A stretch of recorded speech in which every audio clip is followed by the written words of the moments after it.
They left the adoptive child everything. When the lawyer read the will, the room fell silent. Duncan, the eldest of the 3 siblings, sat with a mixture of surprise and confusion etched on his face. His parents, who had passed away in a tragic car accident, had left the vast majority of their inheritance to him. A successful family farm, a flourishing business, and the family home were now his, while his younger sisters, Risa and Carissa, received a smaller portion, still a generous amount of a few million.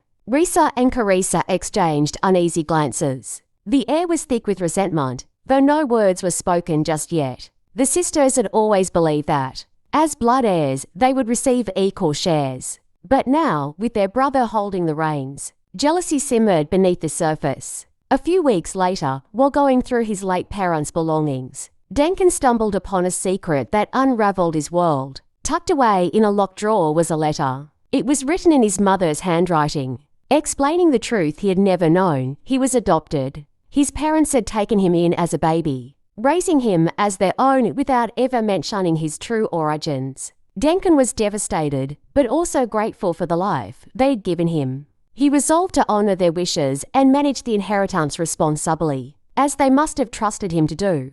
But when Risa and Carissa discovered his adoption, they saw it as an opportunity. They were outraged that someone not of their bloodline had been given control of their family's wealth. "He's not even one of us," Risa hissed one night as the sisters sat in their living room, wine glasses in hand. "We'll fix this," Carissa said with determination. The sisters hired a lawyer and began challenging the will, claiming that Duncan had no legal right to the inheritance since he wasn't biologically related to their parents. They manipulated documents, bribed witnesses, and leveraged every shady tactic they could find. Within a year, they succeeded. The court declared the will invalid on the grounds of Duncan's adoption, stripping him of everything. Broken but not defeated, Duncan packed his belongings and left the family home. He had nothing but a small amount of savings, his late parents' letter, and an unshakable determination to rebuild his life. The years that followed were grueling.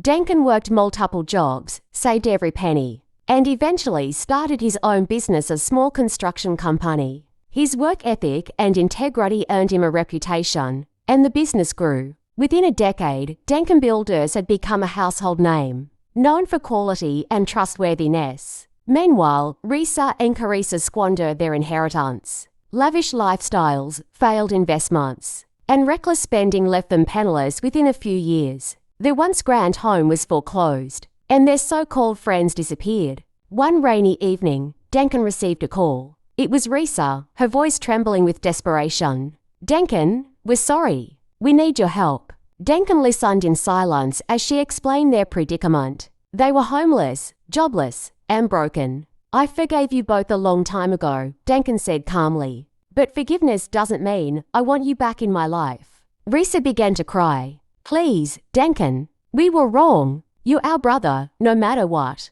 "I appreciate that," Duncan replied. "But I've built a life for myself without you. I can't go back to what was. I hope you find your way, just as I did." With that, he hung up. Duncan stared out the window, rain streaking the glass. His heart ached for what could have been, but he knew he had made the right choice. Some bridges, he realized, were better left burned.